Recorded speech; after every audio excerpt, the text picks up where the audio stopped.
27 de marzo de 2024. Bosques de Tver, Rusia. La nieve aún no se había derretido por completo cuando Piotr Semyonovich Krasnov, un cazador local de 72 años, tropezó con algo imposible. Durante 56 años había recorrido estos bosques, conocía cada sendero, cada barranco, cada árbol viejo. Pero aquella cabaña inclinada, medio oculta entre los pinos, nunca la había visto antes. Era como si hubiera brotado de la tierra durante la noche. La puerta estaba entreabierta. Un hilo delgado de humo salía de la chimenea. Alguien vivía allí, alguien que claramente no deseaba ser encontrado. El corazón de Piotr latía con fuerza mientras se acercaba, como si presintiera que estaba a punto de descubrir algo extraordinario. Llamó a la puerta. Silencio. Empujó suavemente y la puerta cedió con un crujido. El interior olía a humo de leña, papel viejo y algo más. Algo familiar pero indefinible. Sobre la mesa de madera gastada descansaba un periódico amarillento. Pravda, decía el encabezado. La fecha, 28 de marzo de 1968. El titular gritaba sobre una tragedia nacional, sobre la muerte del primer cosmonauta. Pero lo que realmente paralizó a Piotr fue lo que vio junto a la chimenea apagada. Un anciano tendido en el suelo, vivo pero inconsciente. Su rostro estaba surcado de arrugas profundas, pero sus rasgos... Esos rasgos Piotr los había visto 1000 veces en carteles, en fotografías, en monumentos por toda Rusia. «Imposible», susurró. «Es una locura, una alucinación».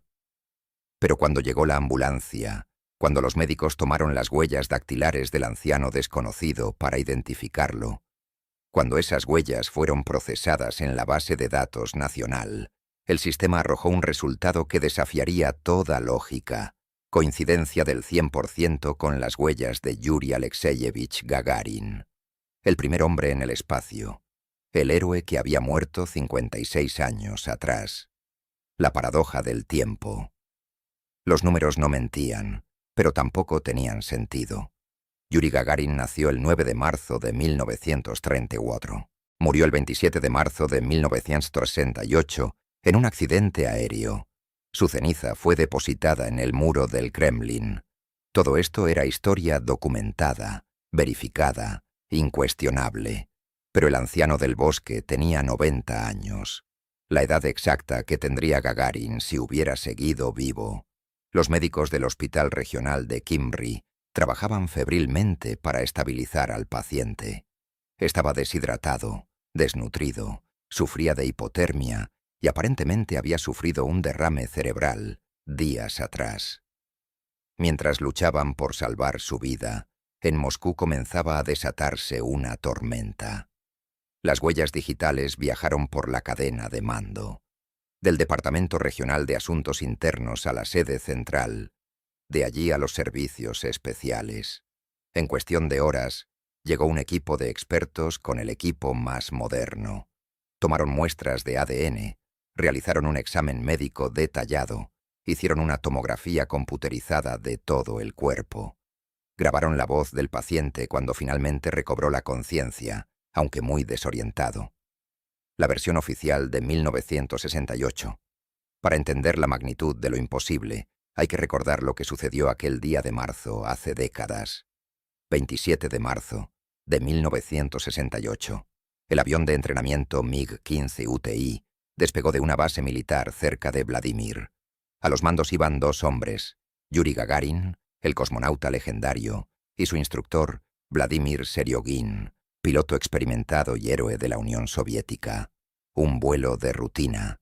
El clima no era ideal, pero para pilotos de su calibre, eso no representaba un obstáculo insuperable. A las 10:31, el avión contactó con tierra, informó que había completado el programa de entrenamiento y solicitó permiso para regresar. 92 segundos después, la comunicación se cortó para siempre. Los restos del avión fueron encontrados en un bosque del distrito de Novoselovo. 2 cuerpos, quemados hasta ser irreconocibles. Una comisión estatal trabajó durante 4 meses. La conclusión oficial, colisión con un ave, maniobra brusca, pérdida de control, catástrofe. El país lloró a su héroe. Las urnas con las cenizas fueron empotradas en el muro del Kremlin con todos los honores.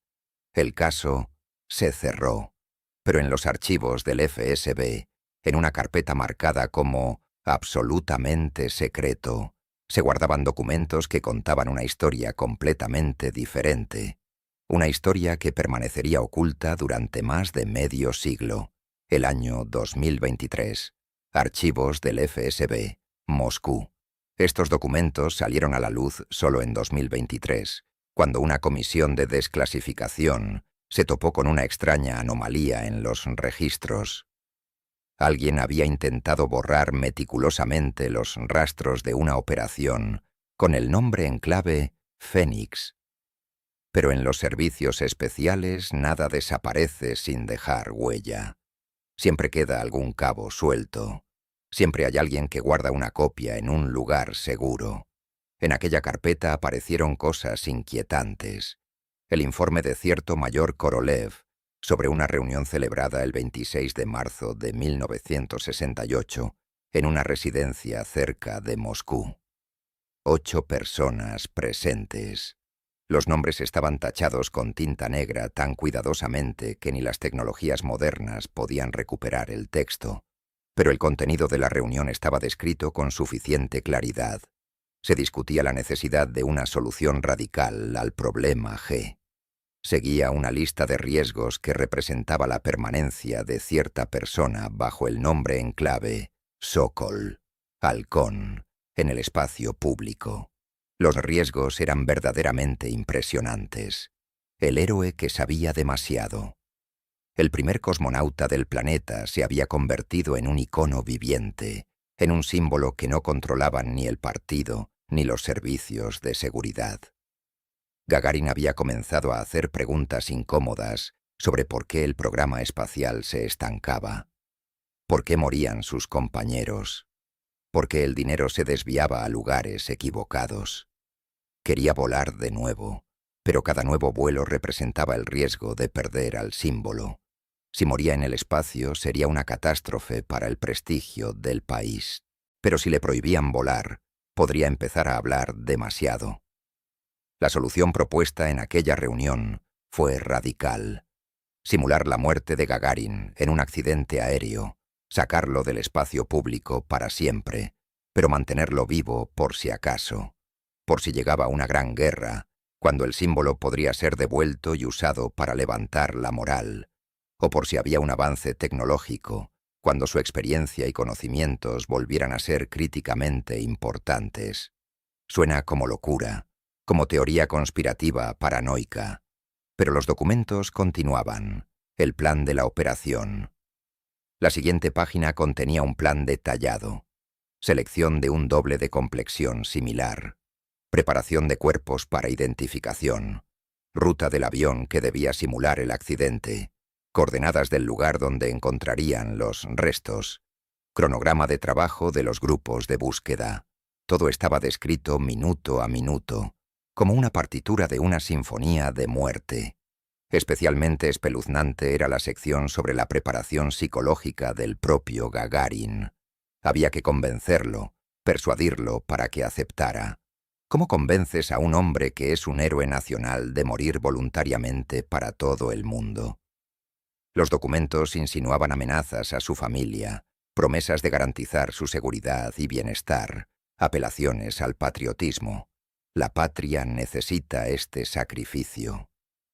Gagarin era militar, entendía las órdenes, pero ¿aceptó él o lo obligaron? La firma bajo el plan de la operación es ilegible, pero el sello es real. El sello de una estructura que en aquellos años tenía poder absoluto sobre la vida y muerte de cualquier ciudadano. Fecha de aprobación del plan, 20 de marzo de 1968. Una semana antes de la catástrofe. La simulación perfecta, Vladimir Seriogin, era uno de los mejores pilotos de prueba de su tiempo. Héroe de la Unión Soviética, piloto experimentadísimo, hombre de temple férreo. Fue elegido como instructor de Gagarin no por casualidad. Seriogin era absolutamente confiable. Cumplía órdenes sin hacer preguntas, incluso órdenes como esas. En los archivos apareció el historial médico de Seriogin de marzo de 1968. Una semana antes del vuelo, se sometió a un examen médico inusualmente exhaustivo. Tomaron radiografías, registraron todas las particularidades de la estructura de su esqueleto, documentaron antiguas fracturas, como si prepararan un expediente para la identificación de un cuerpo, como si supieran de antemano que ese cuerpo sería necesario para la identificación. El avión realmente se estrelló. De eso no hay duda. Los restos eran reales. El cráter en la Tierra era real. El incendio era real. Pero ¿qué sucedió en el aire durante esos últimos 92 segundos de comunicación? La versión oficial habla de fallo técnico, de colisión con un obstáculo, de pérdida de altitud. Pero hay un detalle extraño que solo notaron investigadores modernos al analizar los materiales del caso. El último intercambio de radio con Tierra no lo condujo Gagarin, sino Seriogin. La voz en la grabación pertenece precisamente a él.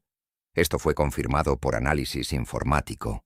Gagarin guardó silencio. ¿Por qué el primer piloto guardó silencio en los últimos minutos del vuelo? ¿Por qué todas las órdenes las daba el instructor? La versión alternativa. Ahora imaginemos otra escena. El avión se eleva en el aire. A bordo realmente hay 2 personas. Seriogin y alguien con traje de vuelo y casco en la cabeza. El programa de vuelo se ejecuta normalmente, pero en cierto momento, en cierto punto de la ruta, el avión entra en nubes densas. Visibilidad 0. Los radares terrestres solo registran una señal. No ven lo que sucede dentro de la cabina. Y en ese momento ocurre algo increíble. Un helicóptero pequeño que flota en las nubes a distancia segura, pero suficientemente cerca. De él desciende un cable. El piloto con traje de vuelo no es Gagarin, sino su doble. Una persona especialmente preparada de complexión similar se engancha al cable. El helicóptero lo sube. Seriogin se queda solo. Dirige el avión al punto indicado a la altura indicada y luego se eyecta. El avión cae, se estrella, se incendia. En los restos encontrarán un cuerpo, el del doble que permaneció en la cabina hasta el final. Lo identificarán como Gagarin por los documentos, por jirones del uniforme, por el tamaño de los huesos. ¿Y dónde está el segundo cuerpo? El cuerpo de Seriogin, a 8 kilómetros del lugar del accidente, en un bosque espeso. Los habitantes locales encontraron un paracaídas. Un paracaídas militar de emergencia colgaba de un árbol, enredado en las ramas. Bajo el árbol yacía un hombre sin vida con traje de vuelo, cuello roto. Aparentemente al aterrizar chocó contra el tronco. El cuerpo fue recogido por militares, identificado como Vladimir Seriogin, enterrado con honores junto a Gagarin. Pero había una extrañeza. El paracaídas estaba abierto correctamente, sin daños. Las cuerdas no estaban rotas, el dosel intacto. Un paracaidista profesional con tal paracaídas habría aterrizado normalmente incluso en el bosque. Seriogin era un profesional de la más alta clase. Había realizado cientos de saltos. ¿Cómo pudo aterrizar tan desafortunadamente con un paracaídas en buen estado? A menos que ya estuviera sin vida antes de tocar tierra. Y en el helicóptero permanece Yuri Gagarin vivo, quien es llevado lejos del lugar de la catástrofe, lejos de su vida anterior, lejos de todo el mundo. La base secreta, región de Tver, años 1968-1988. Los siguientes días después de la catástrofe, el mundo entero estuvo de luto. Los funerales se convirtieron en un evento grandioso de escala estatal. El muro del Kremlin, guardia de honor, un mar de flores, lágrimas de miles de personas, 2 urnas con cenizas, 2 vidas cortadas en un instante. Pero había en esas urnas las cenizas de Yuri Gagarin. El análisis moderno de los protocolos de cremación muestra extrañas inconsistencias. Los cuerpos estaban quemados, pero no completamente destruidos por el fuego. La identificación se realizó por signos indirectos: altura, complexión, restos del uniforme, documentos encontrados. Pero los documentos pueden plantarse, la ropa puede ponerse en otra persona, y los restos quemados son prácticamente imposibles de identificar sin las experticias genéticas modernas que simplemente no existían en 1968. La familia Gagarin recibió los cuerpos para el adiós en ataúdes cerrados. Esto se explicó por el estado de los restos, demasiado quemados, un espectáculo demasiado terrible para los seres queridos. Valentina Ivanovna, la viuda de Gagarin, pidió abrir el ataúd. Le negaron. Dijeron que así sería mejor, que así permanecería en la memoria joven y hermoso, y no como un cadáver carbonizado. Ella aceptó. O la convencieron de aceptar, o la obligaron. El búnker bajo tierra Gagarin no podía simplemente desaparecer. Había que esconderlo en algún lugar de donde no pudiera salir, en algún lugar donde nadie lo encontrara. Y aquí en los documentos aparece la mención de cierta base secreta en la región de Tver, una base que oficialmente no existía, construida aún en los años 50 como refugio para la alta dirección en caso de guerra nuclear. Esta base representaba toda una ciudad subterránea, un sistema de túneles, búnkeres, habitaciones residenciales, calculadas para existencia autónoma por un periodo de hasta 20 años, electricidad de generadores propios, agua de pozos artesianos, reservas de alimentos, equipo médico, biblioteca, incluso una pequeña sala de cine.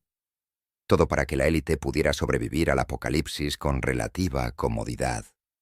Pero la guerra nuclear nunca comenzó. La base permanecía inactiva, el personal cambiaba, pero el objeto era vigilado las 24 horas, oficialmente como reserva estratégica. Extraoficialmente, como una prisión de propósito especial. Un lugar donde colocaban a personas que sabían demasiado, o eran demasiado importantes para matarlas, pero demasiado peligrosas para dejarlas en libertad. Los documentos insinúan que precisamente allí colocaron a Gagarin después de simular su muerte. 20 años de soledad, encarcelamiento confortable, habitación separada, buena alimentación, libros, posibilidad de hacer ejercicio físico, pero ningún contacto con el mundo exterior, ninguna carta, ninguna llamada, ninguna esperanza de salir alguna vez. Una tumba viva para una persona viva. Los guardias de la base cambiaban cada 3 meses. Les decían que vigilaban un objeto estratégico de importancia estatal. Sobre los prisioneros no informaban nada. Aquellos vivían en un bloque separado. El contacto con la guardia era mínimo. La comida se pasaba a través de una esclusa especial. La ropa se cambiaba una vez por semana, poniéndola en una bolsa que recogían personas sin nombre, en batas blancas. El sistema estaba ajustado hasta el último detalle. Pero el ser humano no puede vivir sin comunicación. Gagarin era extrovertido, el alma de la fiesta, una persona que cargaba de energía a todos a su alrededor. La soledad lo mataba más lentamente que cualquier catástrofe, pero no menos cruelmente. En los documentos hay menciones de informes psicológicos que se elaboraban mensualmente. Depresión, apatía, intentos de terminar con su vida. Lo salvaban, lo curaban, lo devolvían a la vida y volvían a encerrarlo en la misma habitación. Pasó 1 año, 2, 5. El mundo olvidaba. Nuevos cosmonautas, nuevos héroes, nuevos nombres en las páginas de los periódicos. Gagarin se convirtió en historia, en mito, en monumento a sí mismo, y el Gagarin vivo lentamente enloquecía en el subterráneo bajo Tver. El doctor Sokolov. En 1974 ocurrió un evento que cambió un poco la existencia de Gagarin en cautiverio. A la base llegó un nuevo médico, un joven psiquiatra de apellido Sokolov. Tenía 32 años. Era talentoso, ambicioso y completamente ignorante de a dónde lo destinaban. Pensaba que trabajaría con militares que sufrían síndrome postraumático. La realidad resultó ser completamente diferente. Cuando a Sokolov le mostraron a su paciente, casi se desmaya. El hombre que estaba sentado frente a él en la tenue luz de la enfermería subterránea era una copia de Yuri Gagarin, envejecido, demacrado, con la mirada apagada, pero reconocible, la misma sonrisa, los mismos rasgos faciales, la misma energía especial que se sentía incluso a través de años de aislamiento y depresión. Sokolov era un hombre inteligente. Entendió rápidamente que hacer preguntas era peligroso para la salud. Escuchó las instrucciones, asintió, se puso a trabajar. Su tarea era mantener al paciente en estado psíquico estable. No curarlo. Eso era imposible en condiciones de aislamiento continuo. Simplemente no dejarlo romperse completamente o quitarse la vida. El diario secreto. Los años de trabajo con este paciente cambiaron a Sokolov. Llevaba un diario secreto anotando sus observaciones. Este diario se conservó. Lo encontró la viuda del médico tras su muerte en 2018 y lo entregó a los archivos.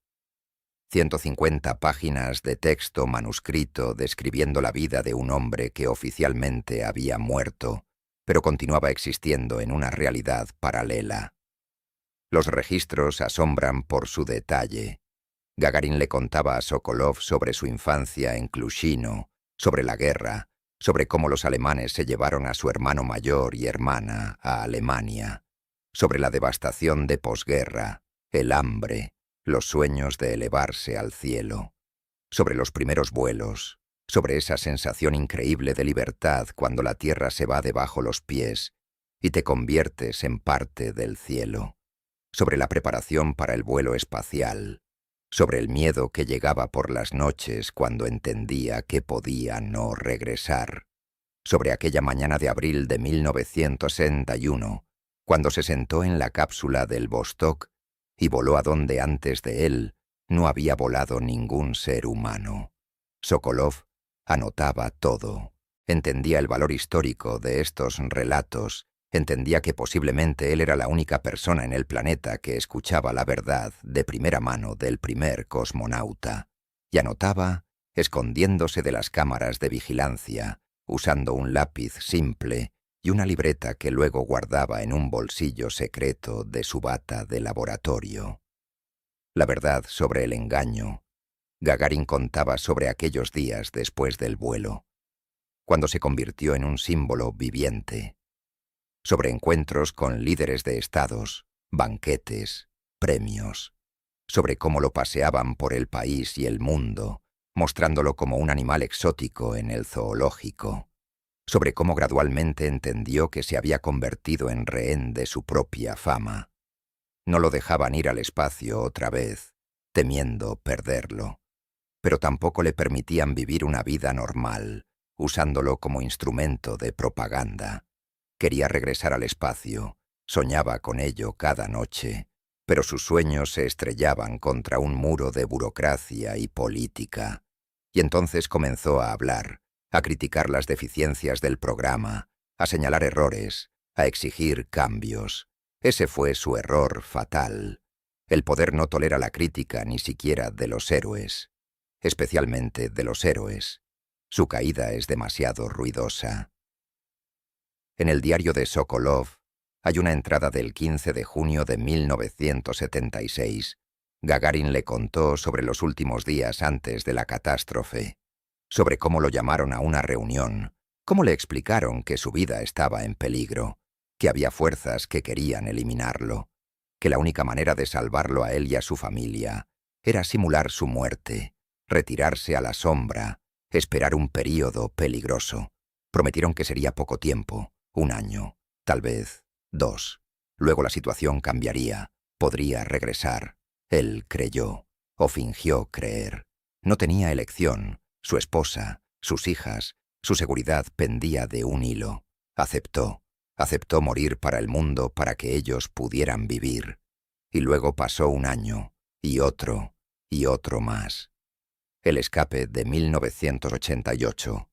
La situación no cambiaba, más bien cambiaba, pero solo para peor. Aquellos que prometieron liberarlo perdían poder, desaparecían, morían. Llegaba gente nueva, pero nadie recordaba a Gagarin. O fingían no recordar. Se había convertido en un secreto enterrado tan profundo que incluso quienes lo enterraron olvidaron dónde lo sepultaron.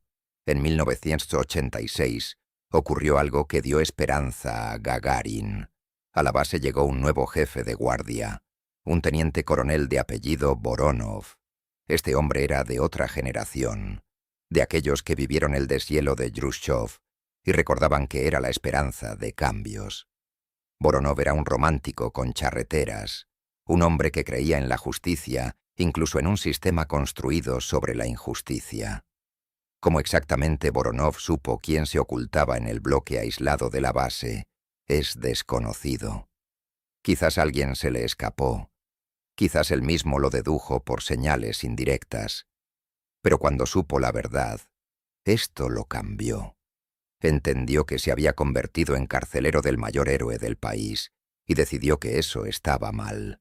El diario de Sokolov se interrumpe en diciembre de 1987.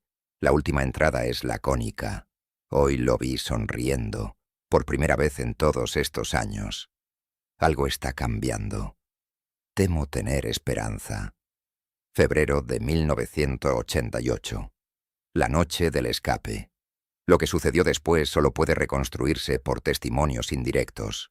Los archivos del Ministerio de Defensa contienen un documento extraño de febrero de 1988, informe sobre un incidente en objeto secreto en la región de Tver, explosión en uno de los bloques, incendio, evacuación del personal, 3 personas desaparecidas, presumiblemente muertas en el fuego. Los cuerpos no fueron encontrados debido al derrumbe del túnel.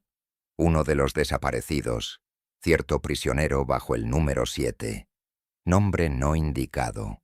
El segundo, teniente coronel Voronov. El tercero, el médico Sokolov. ¿Pero hubo cuerpos realmente? ¿O la explosión fue una simulación, una cobertura para el escape? A varios kilómetros de la base, los habitantes locales vieron en aquellos días a un grupo extraño. 3 hombres, claramente no locales, abriéndose paso por el bosque, evitando los caminos. Uno era mayor, de unos 50 años, 2 más jóvenes. Preguntaron el camino a la estación de tren más cercana. Pagaron con un anillo de oro para que los llevaran en carreta. Nadie más los vio. El tren partió hacia Moscú. En Moscú las huellas se pierden. 3 personas se disolvieron en la ciudad de millones como gotas en el océano. Comenzaron las búsquedas, pero sin entusiasmo. El país se desmoronaba. El KGB estaba ocupado con problemas más serios que la captura de 3 fugitivos. Además, oficialmente el prisionero bajo el número 7 no existía. ¿Cómo buscar a quien no existe? 36 años de soledad. Sokolov murió en 2018 en San Petersburgo. Vivía bajo otro apellido. Trabajaba como psicoterapeuta ordinario en una clínica de barrio. Antes de morir entregó a su esposa un sobre con la petición de abrirlo 5 años después de su partida. En el sobre estaba el diario y una carta donde escribía: «No me arrepiento de nada. Ayudarlo a escapar fue la decisión correcta. ¿Dónde está ahora? No lo sé. Espero que haya encontrado paz». Voronov desapareció sin dejar rastro. No hay registros sobre su destino posterior. Posiblemente murió durante el escape. Posiblemente se ocultaba en algún lugar bajo nombre falso hasta el fin de sus días. ¿Y el propio Gagarin? ¿A dónde pudo ir? No tenía documentos, no tenía dinero, no tenía conexiones en la nueva realidad. El mundo había cambiado en los 20 años de su encarcelamiento. La Unión Soviética se agrietaba. Comenzaba la perestroika, la glasnost, el caos. En ese caos era posible perderse. Pero ¿cómo vive un hombre a quien todos conocen por fotografías, por su voz, por su sonrisa? La respuesta es simple: ir a donde la gente es escasa, ir a la espesura, a los bosques, a lugares donde la civilización llega solo en grandes festividades. El ermitaño del bosque. Los bosques de Tver son enormes. Uno puede vivir allí durante años sin encontrar un alma. Cazar, pescar, recolectar setas y bayas. Construir una cabaña en lo más denso, donde no la encontrarán ni guardabosques ni cazadores. Vivir como ermitaño, lejos del mundo que te traicionó. 36 años. 36 años. Yuri Gagarin pudo haber vivido en los bosques de Tver, envejeciendo, perdiendo fuerzas, convirtiéndose en leyenda para los raros recolectores de setas que a veces veían a un anciano extraño que evitaba el contacto. 36 años de soledad, recuerdos, lento apagarse. Cuando Piotr Semyonovich Krasnov tropezó con la cabaña y encontró al anciano, no podía suponer qué tormenta esto causaría. La arqueología del búnker. Mientras el anciano luchaba por su vida en el hospital, los investigadores trabajaban en paralelo. La base secreta fue encontrada basándose en los documentos sobre la Operación Fénix. Realmente existía. Esto lo confirmaron imágenes satelitales modernas. En el bosque se veían estructuras de concreto semidestruidas, pozos de ventilación cubiertos de arbustos, huellas de antiguos caminos. Un grupo de investigadores fue al lugar. Tuvieron que abrirse paso por bosque denso, por senderos apenas visibles. La base resultó estar abandonada, parcialmente inundada por aguas subterráneas, parcialmente derrumbada. Pero algunas habitaciones se conservaron. En uno de los bloques encontraron lo que buscaban. Habitaciones aisladas, claramente destinadas para contención prolongada de personas. 7 habitaciones. En la puerta de cada una, un número pintado, descolorido pero legible. La habitación número 7 resultó estar en estado relativamente bueno. Cama de hierro atornillada al piso, mesa, silla, estante para libros vacío, en el rincón un lavabo, un inodoro, mobiliario espartano, funcional, desprovisto de cualquier comodidad. Las paredes desnudas, de concreto. Solo en una pared, detrás de la cama, los investigadores descubrieron algo asombroso. Rasguños. Cientos de pequeños rasguños hechos con algo afilado. Un clavo, un fragmento de metal. Se componían en un dibujo. No, en un calendario. El calendario de la esperanza perdida. La persona que vivía en esta habitación llevaba cuenta de los días. Una rayita por cada día vivido. Grupos de 5 rayitas, cruzadas por una sexta. Así es más fácil contar. Los investigadores comenzaron a contar. 7.309 rayitas. Exactamente 20 años. La primera rayita fue hecha con mano temblorosa e insegura. La última, profunda, furiosa, como si la persona pusiera en ella toda la rabia y desesperación acumuladas. Y junto a la última rayita estaba grabada una palabra en letras latinas. Grande, con fuerza. Liberty, libertad. Bajo la cama encontraron otro hallazgo.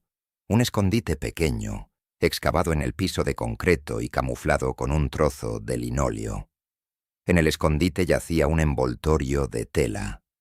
Lo desenvolvieron con cuidado. Dentro había un medallón soviético ordinario, del tipo que muchos llevaban. Lo abrieron. Dentro había 2 fotografías, descoloridas, gastadas, pero reconocibles. Yuri Gagarin con su esposa Valentina, y Gagarin con sus 2 pequeñas hijas. El medallón fue enviado a experticia. Las huellas digitales en el metal se conservaron mal, pero una huella clara lograron extraer. La compararon con las huellas del anciano del hospital. Coincidencia. Este medallón lo sostuvo en sus manos la misma persona que ahora yacía en una sala en la clínica cerca de Moscú. El secreto de Valentina Ivanovna Gagarina vivió una larga vida. Sobrevivió a su esposo por 52 años. Murió en 2020 a la edad de 84 años. Toda su vida guardó la memoria del marido, participaba en eventos dedicados a la cosmonáutica, se reunía con escolares, contaba sobre Yuri. Una viuda ejemplar del héroe, fiel a su memoria hasta el último día. Pero ¿y si ella sabía la verdad? ¿Y si le dijeron que su esposo estaba vivo pero debía desaparecer? ¿Cómo vivió con ese conocimiento? ¿Cómo pudo enterrar un ataúd vacío, aceptar condolencias, criar a sus hijas sabiendo que el padre de ellas existía en algún lugar pero era inalcanzable? Después del reconocimiento del anciano, la comisión decidió verificar también esta versión. Revisaron todos los materiales relacionados con Valentina Ivanovna. Entrevistas, memorias, cartas. Buscaban insinuaciones, reservas, rarezas, y encontraron, en 1996, 28 años después de la catástrofe, Valentina Ivanovna dio una gran entrevista a una revista sobre cosmonáutica. Contaba sobre la vida con Yuri, sobre los últimos días antes de su muerte. Y de repente, entre los recuerdos ordinarios, sonó una frase extraña. A veces me parece que no murió, que está en algún lugar lejos, viviendo su vida, y algún día regresará. El periodista lo percibió como una hermosa metáfora, como un intento de la viuda de lidiar con el dolor a través de la fantasía. Pero, ¿y si no era una metáfora? ¿Y si era la verdad dicha en una forma que no causaría sospechas? La carta de una madre. Las hijas de Gagarin, Elena y Galina, después de la muerte de su madre, revisaban sus cosas. En un viejo baúl en el fondo, bajo pilas de fotografías y cartas, encontraron un sobre sellado. En el sobre había una inscripción de puño y letra de Valentina Ivanovna. Abrir después de mi muerte, solo cuando estén listas para la verdad. Las hijas abrieron el sobre en 2021. Dentro había una carta de la madre a las hijas, escrita poco antes de su muerte. El texto de esta carta las sacudió hasta lo más profundo del alma. Mis queridas niñas, escribía Valentina Ivanovna, si están leyendo esto, significa que ya no estoy, y significa que llegó el momento de contarles lo que guardé en secreto toda mi vida. Su padre no murió en 1968. Su muerte fue una simulación. Lo supe desde el principio. La carta continuaba por 3 páginas.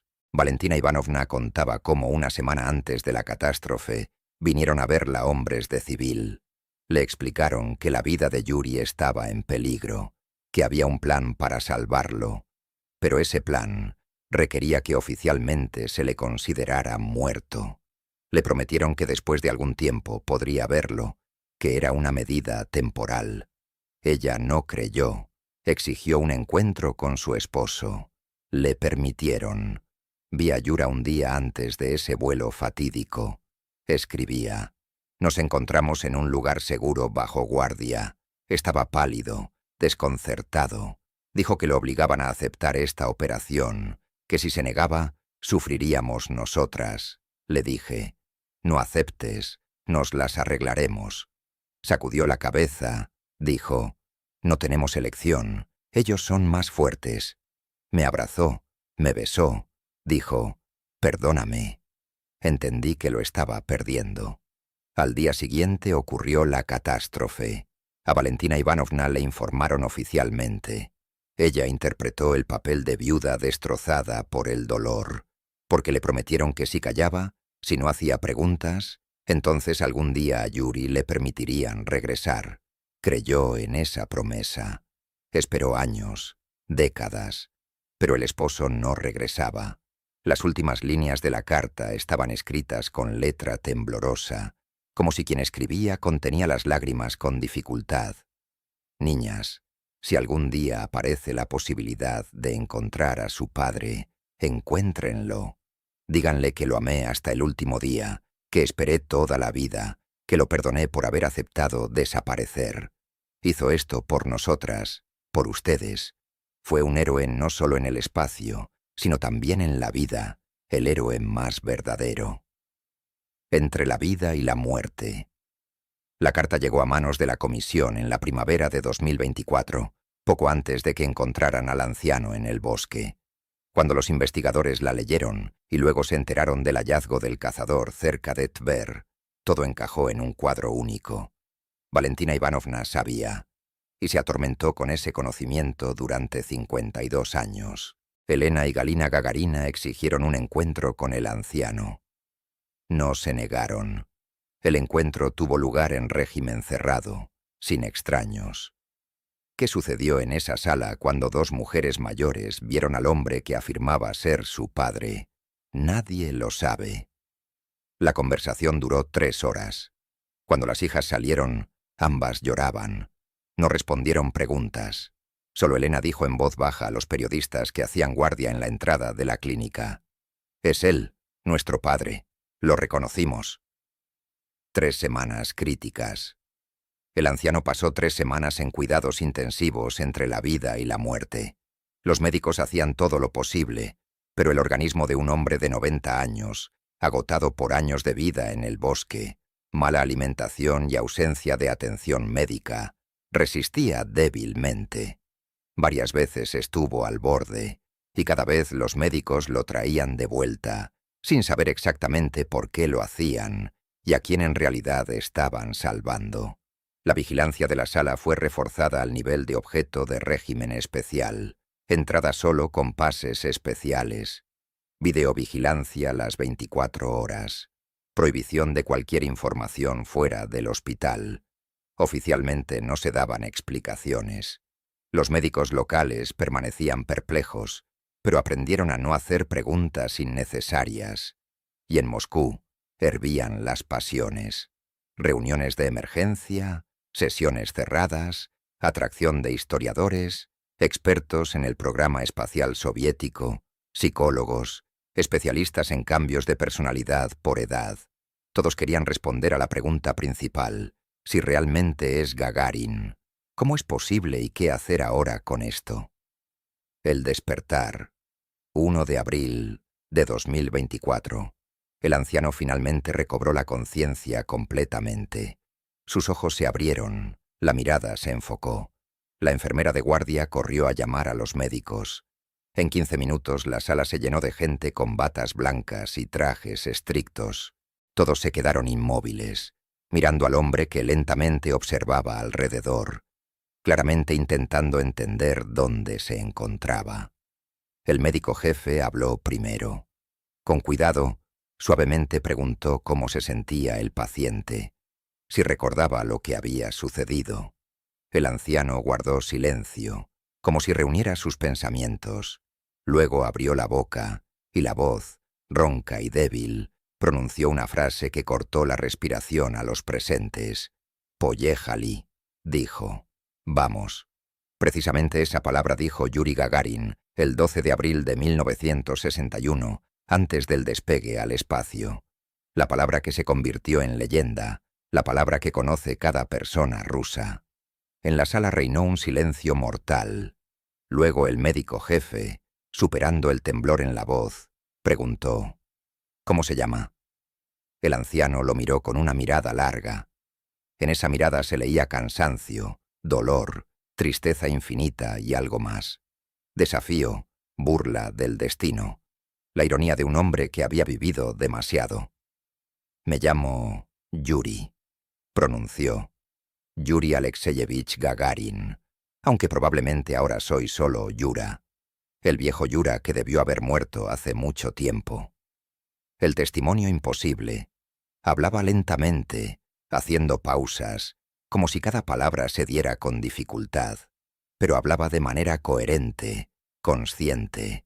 Contó cómo se llamaba, dónde y cuándo nació, cómo llegó a la aviación, cómo se preparó para el vuelo espacial. Hechos conocidos de la biografía de Gagarin se entremezclaban con detalles que no estaban en ningún libro, en ninguna película documental, pequeños detalles insignificantes que solo podía saber el propio Yuri Gagarin o personas muy cercanas a él.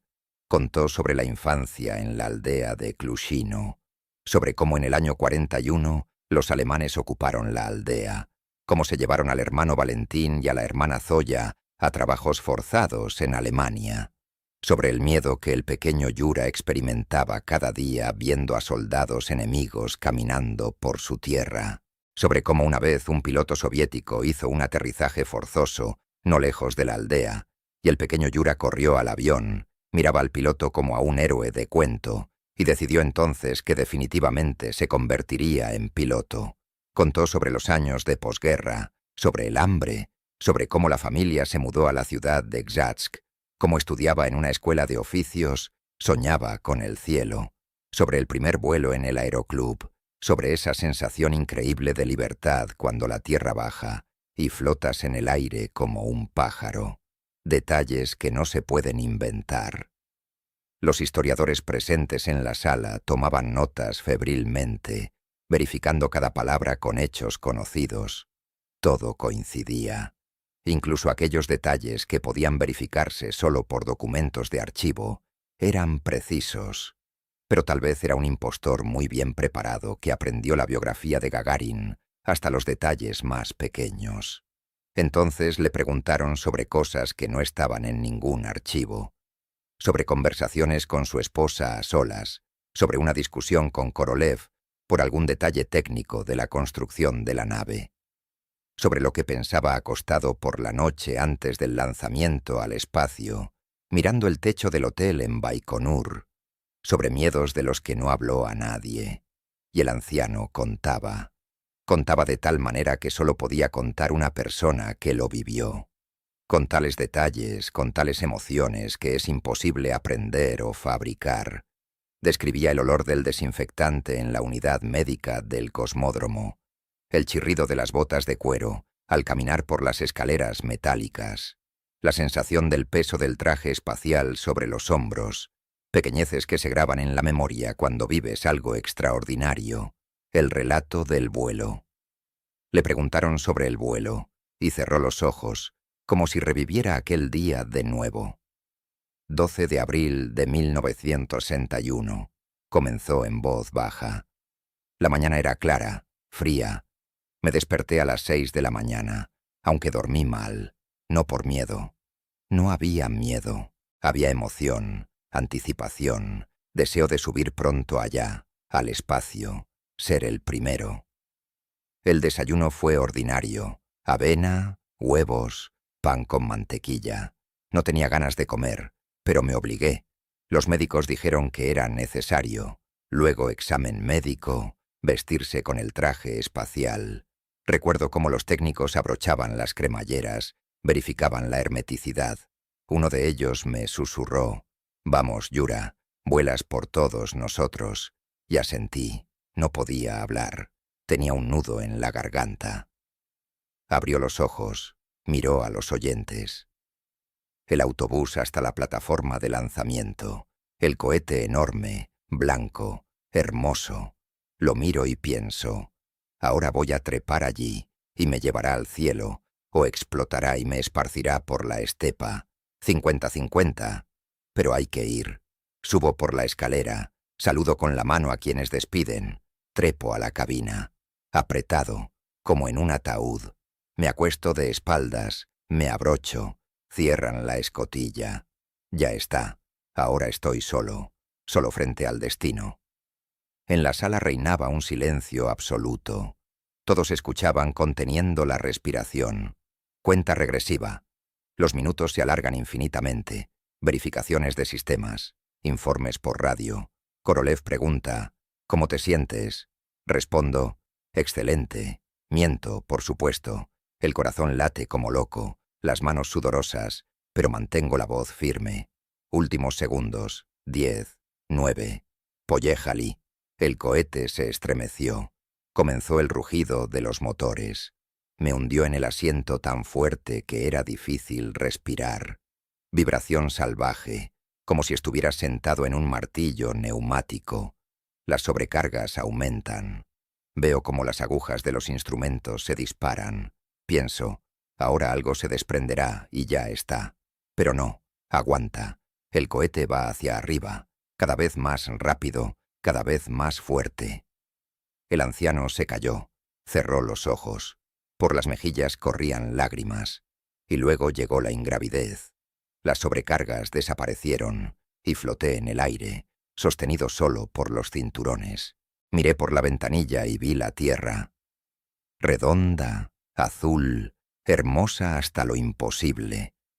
Vi cómo abajo flotaban nubes, continentes, océanos. Entendí que era el primer humano que veía esto, el primero que se liberó más allá de la atmósfera y mira el planeta desde afuera. No había palabras para describir ese sentimiento. Abrió los ojos, miró a los presentes. Estuve allí 108 minutos. 108 minutos que cambiaron mi vida para siempre. 108 minutos después de los cuales nunca más fui una persona ordinaria. Aterricé en un campo cerca de Saratov. Salí de la cápsula, vivo. El primer cosmonauta del planeta. Héroe. Sonrió amargamente. Héroe.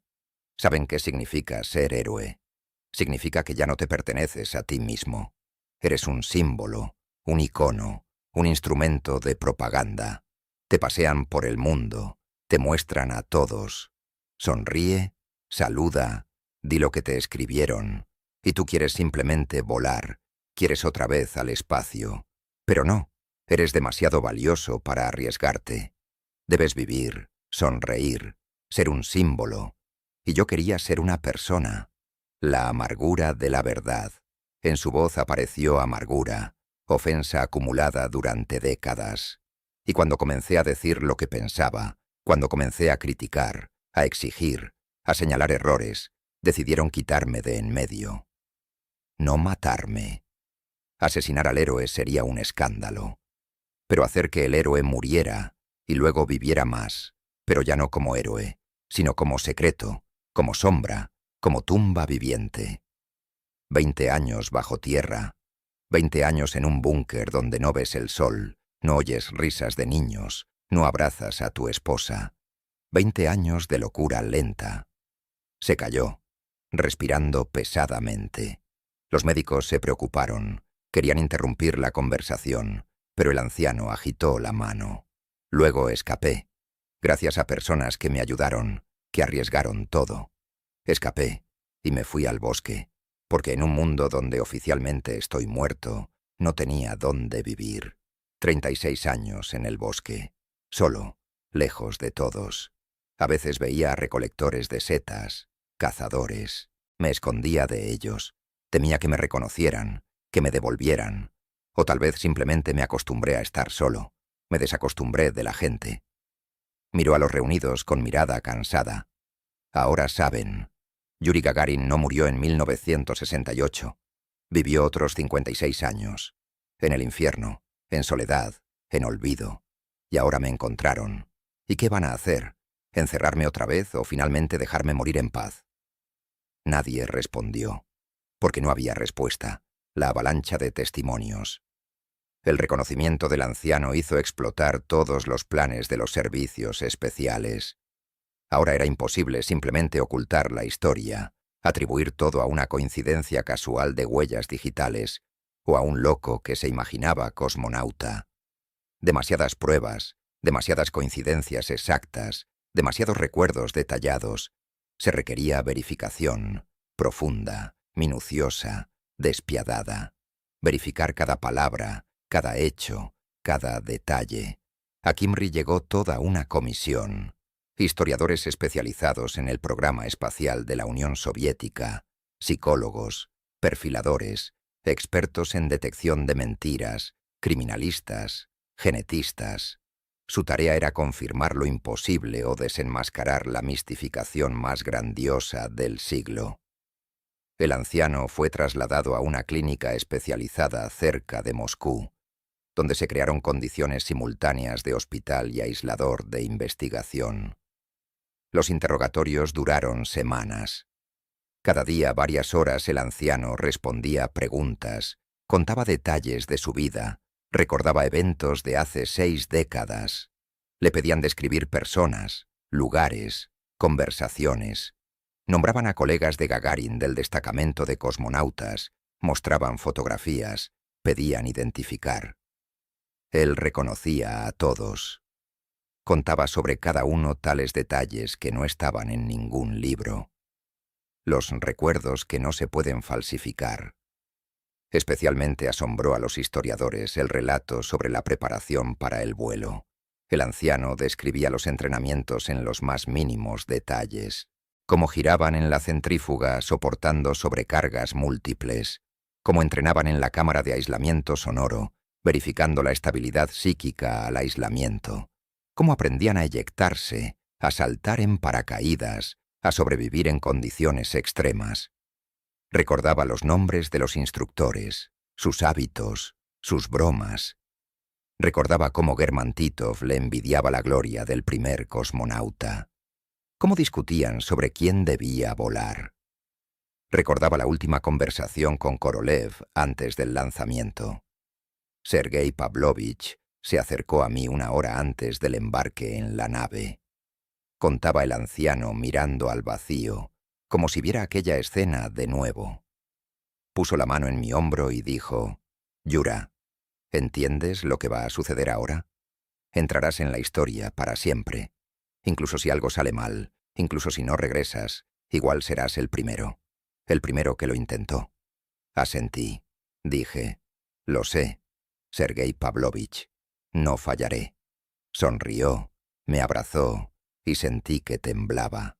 El gran constructor, el hombre que creó el cohete que me llevaría al espacio, temblaba de emoción y miedo, porque entendía que si no regresaba, esto estaría en su conciencia hasta el fin de sus días.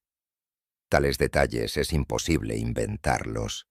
Llevaban el sello de autenticidad, de experiencia vivida, de memoria verdadera. La experticia genética. Los psicólogos realizaban pruebas especiales intentando revelar signos de confabulación cuando la persona involuntariamente llena vacíos en la memoria con detalles inventados. Los resultados fueron negativos. El anciano no inventaba, recordaba. Pero la prueba más convincente fue otra. La comisión solicitó acceso a los archivos del FSB, a aquellos mismos documentos sobre la Operación Fénix que salieron a la luz 1 año antes. Entre los papeles se encontró el esquema de la base subterránea en la región de Tver. La base realmente existía. Las imágenes satelitales modernas lo confirmaron. En el bosque se veían estructuras de concreto semidestruidas, pozos de ventilación cubiertos de arbustos, huellas de caminos antiguos. Mientras los testigos compartían recuerdos y los archivistas escarbaban en documentos, los genetistas realizaban la investigación más minuciosa de sus carreras. El ADN del anciano del bosque fue comparado con el ADN de todos los parientes conocidos de Yuri Gagarin. Sobrinos, sobrinos nietos, primos lejanos. La base de datos se recopiló durante meses. Cada muestra se verificó múltiples veces. Los resultados superaron todas las expectativas. Las coincidencias en los marcadores genéticos clave eran tan precisas que excluir el parentesco era imposible. Más aún, el análisis mostró que el anciano era pariente directo, padre o abuelo, de las hijas de Yuri Gagarin, Elena y Galina, la prueba definitiva. Pero ¿cómo establecer esto con certeza? Gagarin murió oficialmente cuando sus hijas tenían 8 y 6 años. No existía material genético del propio Yuri Alexeyevich. Bueno, oficialmente no existía.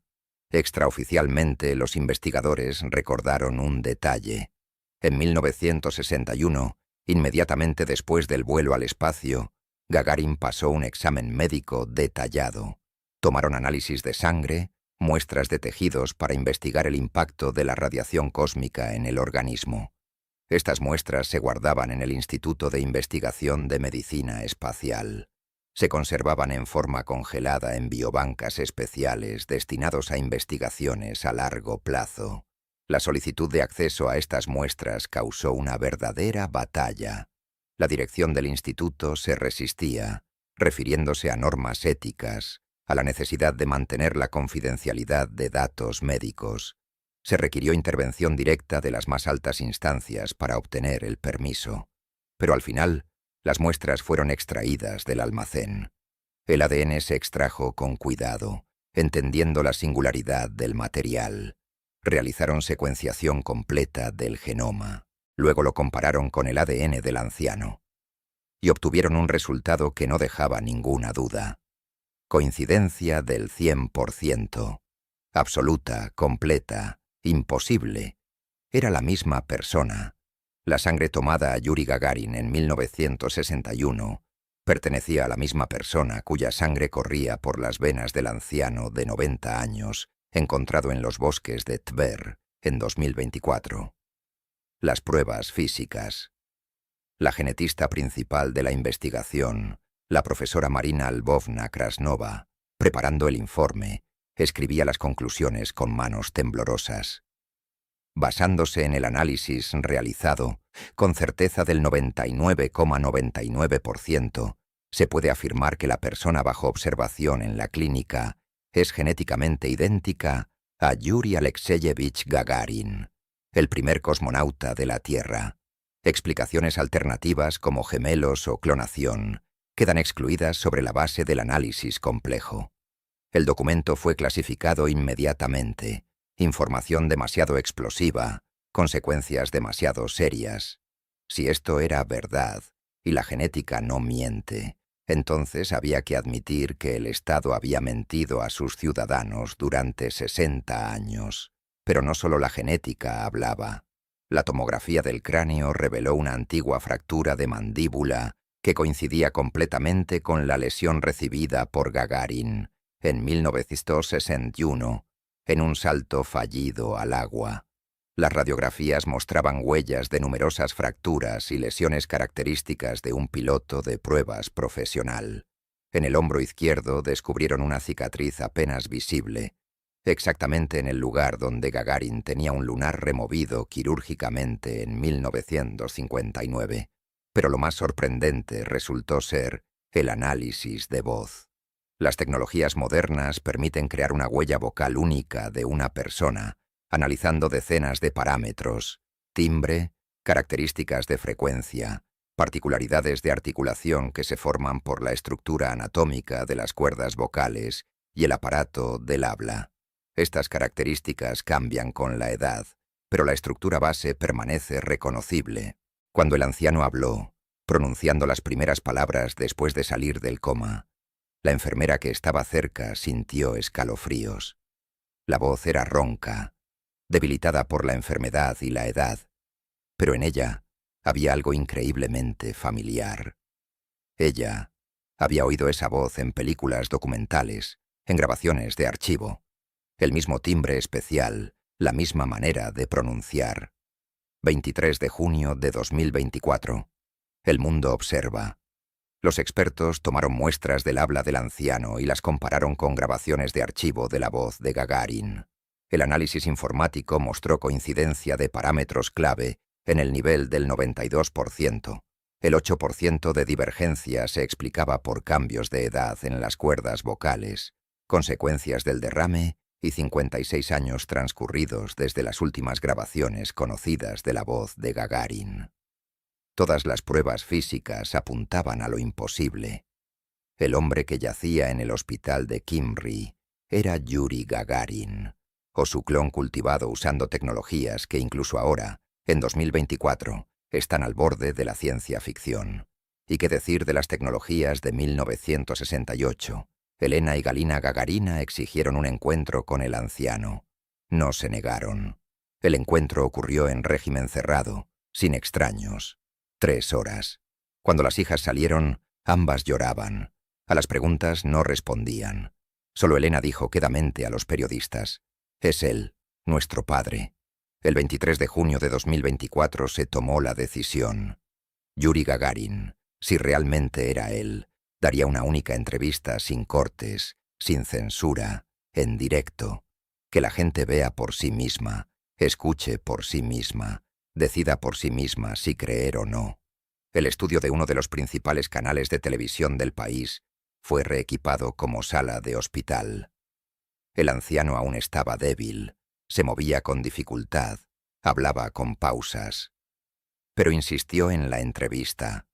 Dijo: «Basta de esconderse, basta de callar, que sepan la verdad, sea cual sea». A la hora señalada comenzó la transmisión. 40 millones de personas estaban sentadas frente a pantallas de televisores y computadoras. El mundo se detuvo en espera. El presentador, un periodista conocido especializado en investigaciones históricas, comenzó con cuidado, desde lejos.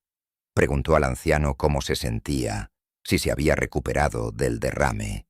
Este respondió que vivía y eso ya era bueno. La voz era débil, pero reconocible. Quienes recordaban las grabaciones de archivo de Gagarin experimentaban un extraño déjà vu, como si oyeran una voz del pasado.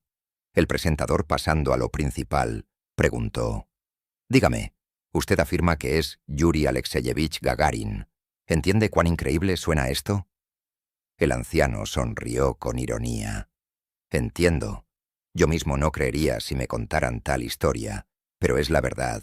Soy Yuri Gagarin, el primer cosmonauta del planeta Tierra, oficialmente muerto el 27 de marzo de 1968. De hecho, vivió otros 56 años, en cautiverio, en aislamiento, en olvido. La confesión al mundo». Durante 2 horas el anciano contó todo, desde el principio hasta el final, sobre cómo lo llamaron a una reunión en marzo del 68, sobre cómo le explicaron que se había vuelto demasiado peligroso para el sistema, sobre cómo prometieron que sería por poco tiempo, que pronto todo se arreglaría, sobre cómo creyó o fingió creer, porque no había elección, sobre el día de la catástrofe, sobre cómo subió al avión sabiendo que era su último vuelo como Yuri Gagarin, sobre cómo en las nubes lo subieron a un helicóptero y el avión con el doble se fue a la muerte, sobre cómo lo llevaron con los ojos vendados, sin decirle a dónde, sobre cómo despertó en una celda subterránea sin ventanas, sin esperanza, sobre 20 años en el búnker, sobre cómo lentamente perdía la razón, sobre cómo intentó quitarse la vida, sobre cómo lo salvaban y volvían a encerrarlo en la misma habitación, sobre el doctor Sokolov, que se convirtió en su amigo, la única persona viva en el mundo de muertos, sobre el escape, sobre el incendio, sobre cómo ellos tres, él, Sokolov y Voronov, se liberaron, sobre 36 años en el bosque, sobre cómo construyó una cabaña, cómo cazaba, cómo sobrevivía, sobre cómo evitaba a la gente, temiendo que lo reconocieran, que lo devolvieran, sobre cómo gradualmente se acostumbró a la soledad, incluso la amó. En el bosque no había mentiras, no había traición, dijo. Solo árboles, animales, cambio de estaciones. Una vida honesta, simple. En el aire, los genetistas confirmaron los resultados de sus investigaciones. Los historiadores mostraron documentos. Las hijas de Gagarin aparecieron en pantalla, confirmaron que reconocían en este hombre a su padre. Al final de la transmisión casi no quedaban dudas. Era él, Yuri Alexeyevich Gagarin. Vivo, envejecido, agotado, pero vivo. El primer cosmonauta que regresó de entre los muertos. La reacción mundial. La explosión era inevitable. Después de la transmisión de la entrevista, el mundo literalmente enloqueció. La noticia se difundió por todas las agencias informativas del planeta. «Gagarin está vivo», gritaban los titulares de los periódicos. Las redes sociales se desbordaron de discusiones, teorías, disputas. Unos creían incondicionalmente. Otros consideraban todo una grandiosa mistificación. Terceros exigían pruebas adicionales. La comunidad científica se dividió. Los biólogos y genetistas, en su mayoría, reconocieron la autenticidad de los resultados del análisis de ADN. Demasiadas experticias independientes, demasiadas coincidencias precisas, métodos demasiado confiables. Pero historiadores y politólogos discutían sobre la verosimilitud de los documentos. Aparecían quienes afirmaban que los documentos sobre la Operación Fénix eran fabricados, que los testigos estaban sobornados, que toda la historia era una provocación de ciertas fuerzas que deseaban desacreditar el pasado del país. Las autoridades se encontraron en una situación difícil. Por un lado, reconocer la verdad significaba reconocer un crimen monstruoso del Estado contra su propio héroe.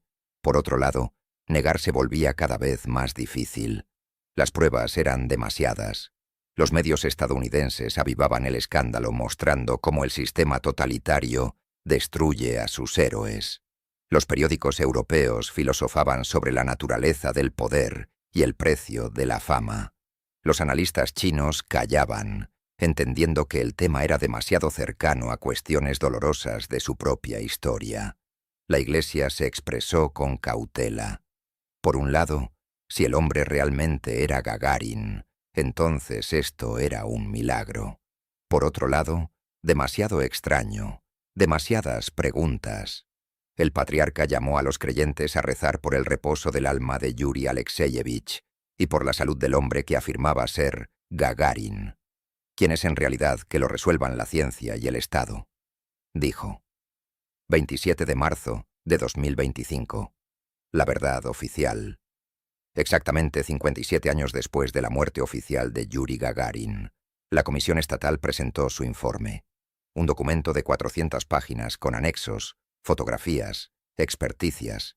Las conclusiones fueron inequívocas.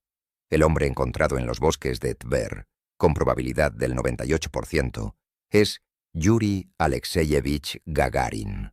Los datos genéticos, fisiológicos, psicológicos e históricos confirman esta versión. Los documentos sobre la Operación Fénix son auténticos. Los testimonios de testigos merecen confianza. Las circunstancias de la simulación de muerte fueron reconstruidas de manera verosímil.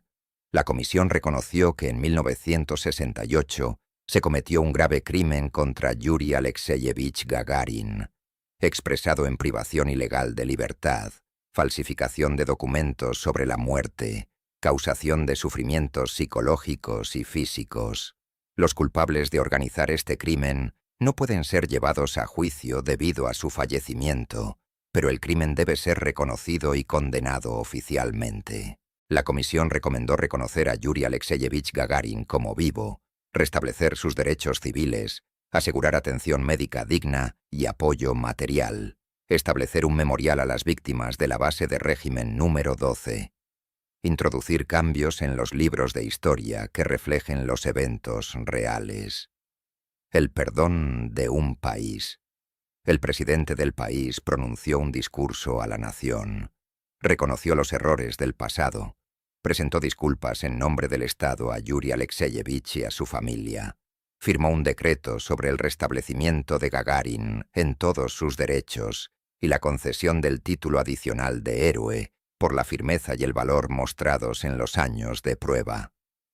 El anciano fue invitado a una ceremonia solemne en el Kremlin. Vino apoyándose en un bastón, con traje sencillo. Subió a la tribuna lentamente, con dificultad. El presidente lo abrazó, le entregó la orden. La sala se puso de pie, aplaudió. El anciano permanecía de pie mirando a la sala, y por sus mejillas corrían lágrimas. «Gracias», dijo en voz baja. «Gracias por haber creído. Gracias por haber reconocido la verdad. Pero ¿saben qué es lo más importante? No son las órdenes, ni el reconocimiento, ni las disculpas. Lo más importante es que soy de nuevo una persona. No un secreto, ni un fantasma del pasado.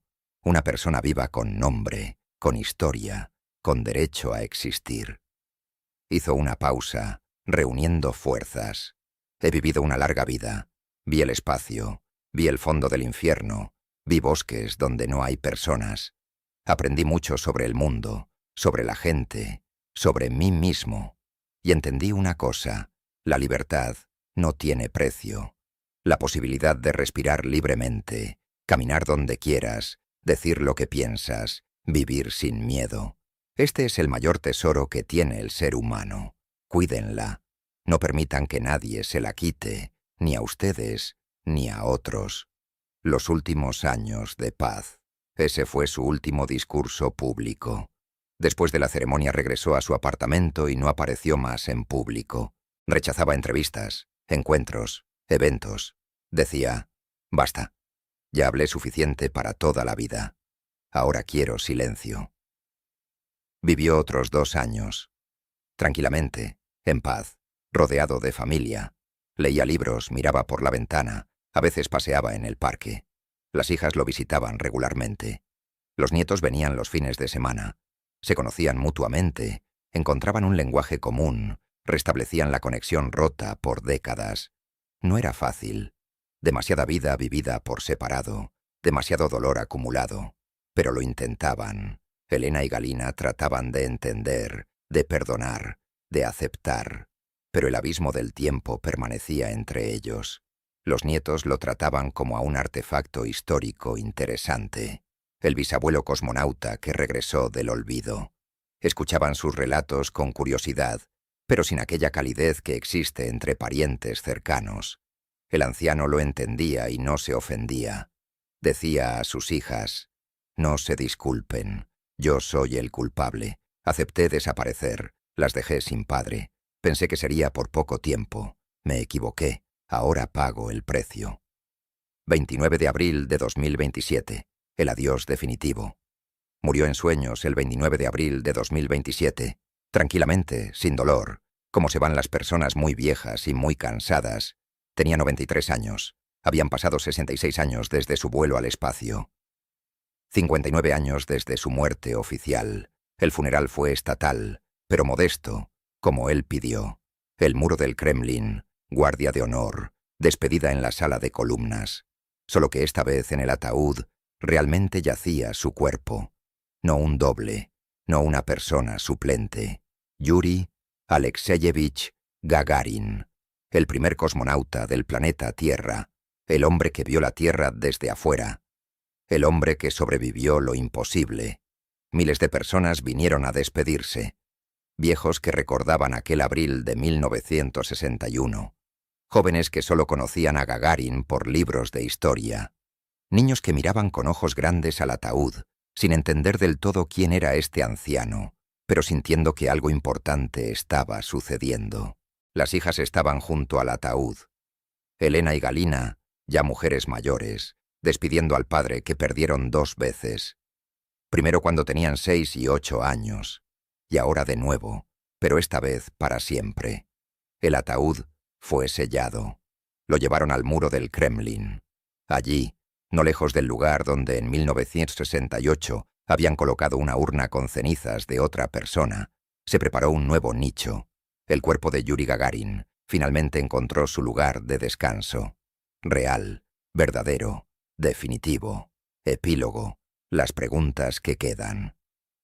La historia de Gagarin sacudió al mundo, pero no respondió todas las preguntas. ¿Por qué precisamente él fue elegido para esta operación monstruosa? ¿Realmente se volvió demasiado incómodo para el poder? ¿O había otras razones? ¿Quién concretamente tomó la decisión? ¿De quiénes son las firmas bajo las órdenes? Muchos documentos nunca fueron encontrados. Muchos testigos se llevaron secretos a la tumba. Hubo otras víctimas de operaciones similares. 7 celdas en el búnker, 7 prisioneros. ¿Qué pasó con los otros 6? ¿Lograron escapar como Gagarin o murieron en cautiverio y sus cuerpos están enterrados en algún lugar en tumbas sin nombre? Las búsquedas continúan, pero las posibilidades de encontrar respuestas se desvanecen con cada año. ¿Cómo sobrevivió Gagarin en el bosque 36 años? ¿Dónde conseguía comida, ropa, medicamentos? ¿Construyó el refugio él mismo o encontró alguna vivienda abandonada? ¿Se encontró con personas y si es así, por qué nadie lo reconoció? Estas preguntas quedaron sin respuestas completas. El propio Gagarin contaba poco, o no recordaba detalles, o no quería recordar. La lección para el futuro. ¿Sabía realmente la esposa Valentina desde el principio, o la engañaron como a todos los demás?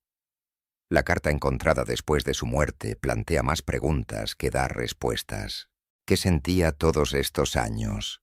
¿Cómo vivía sabiendo o sospechando que su esposo estaba vivo pero inalcanzable?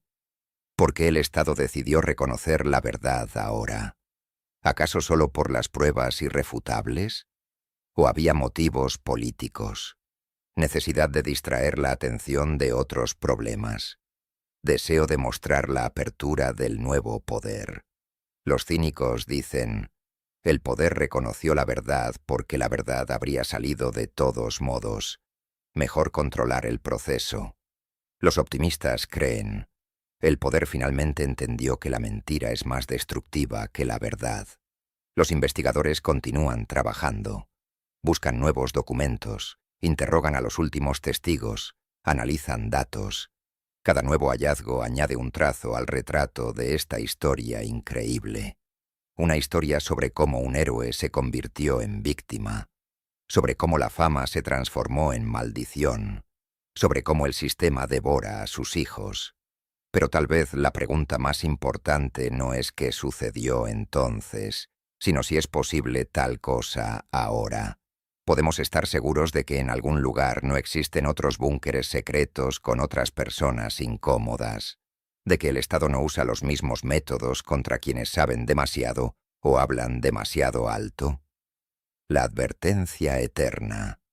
La historia de Gagarin es una advertencia de que el poder sin control, el secretismo sin límites, el sistema sin conciencia son capaces de crímenes monstruosos. Y esta advertencia es actual siempre, en todos los tiempos, en todos los países. Si esta historia les hizo reflexionar sobre la naturaleza del poder, sobre el precio de la fama, sobre el valor de la libertad, entonces alcanzó su objetivo.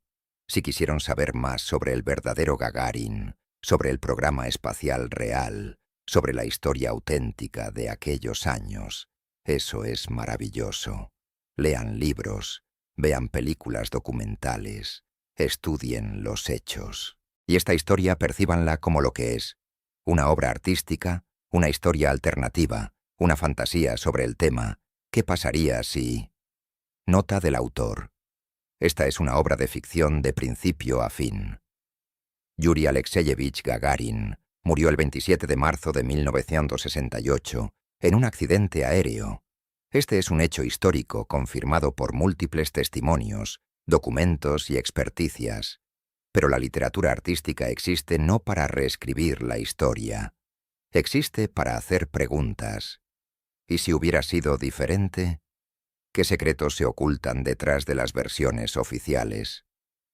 Gagarin fue una persona real, un héroe real que logró lo imposible y pagó un precio alto por la fama. Su vida fue corta pero brillante. Su hazaña permanecerá en la historia de la humanidad para siempre. Y aunque en este guión presentamos una versión alternativa de su destino, la verdadera historia de Yuri Gagarin no es menos dramática y trágica. La libertad no tiene precio. La verdad siempre encuentra su camino. Y los héroes merecen ser recordados no como símbolos, sino como personas vivas que amaron, sufrieron, soñaron y lucharon. Que su memoria sea eterna.